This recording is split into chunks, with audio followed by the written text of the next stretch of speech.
Parents are given mixed messages about where to place their baby to sleep, and it must be up to individuals to make an informed choice. Some mothers choose to sleep with their baby. It's easier to breastfeed them, and the disturbance to everyone's sleep is minimal. But some parents don't feel happy about sharing their bed, and there may be ways of compromising. Co-sleeping is basically having the baby in bed with you, and it works for me because I am still breastfeeding. It was very, very convenient in the beginning because of the breastfeeding, obviously. I think it's a lot better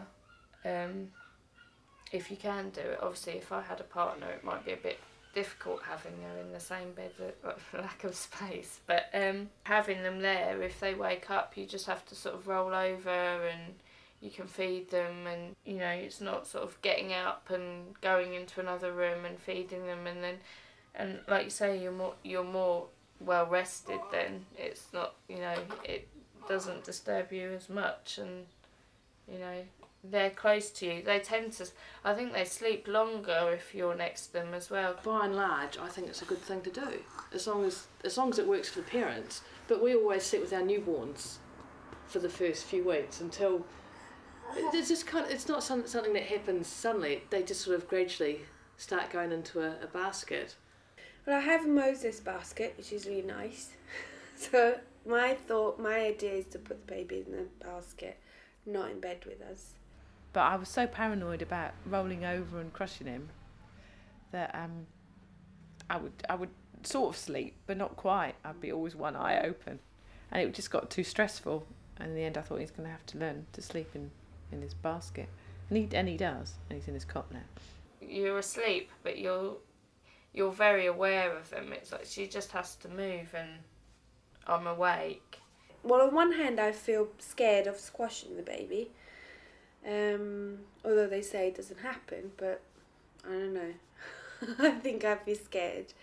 And then on the other hand, I just I see the bed as mine and my husband's, and so the baby can be close to us, definitely in the room with us, but not with us. It's to sleep.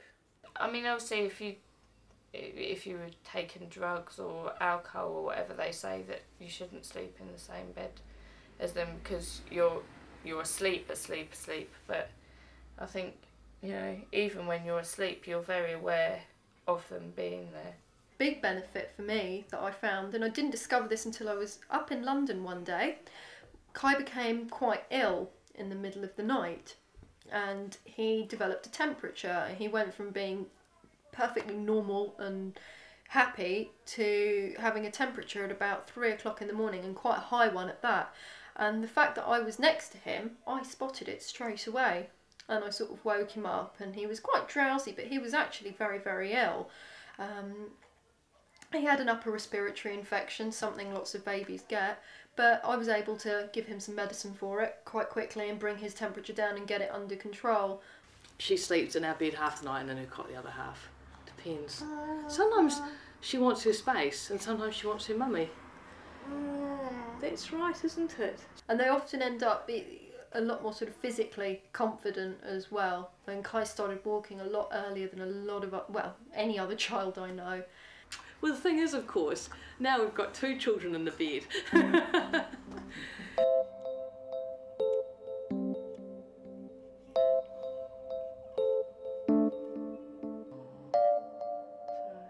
Lara and Rob had a cot that sat right next to their bed.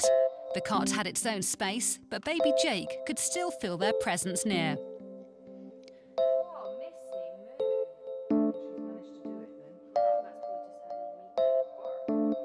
There are some rules about co-sleeping.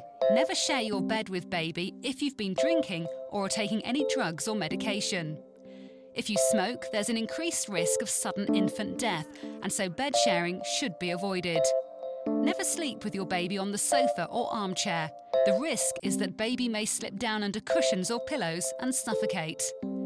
If you're at all unsure, place baby in a cot or crib near to your bed. Always lay him on his back and don't overwrap him.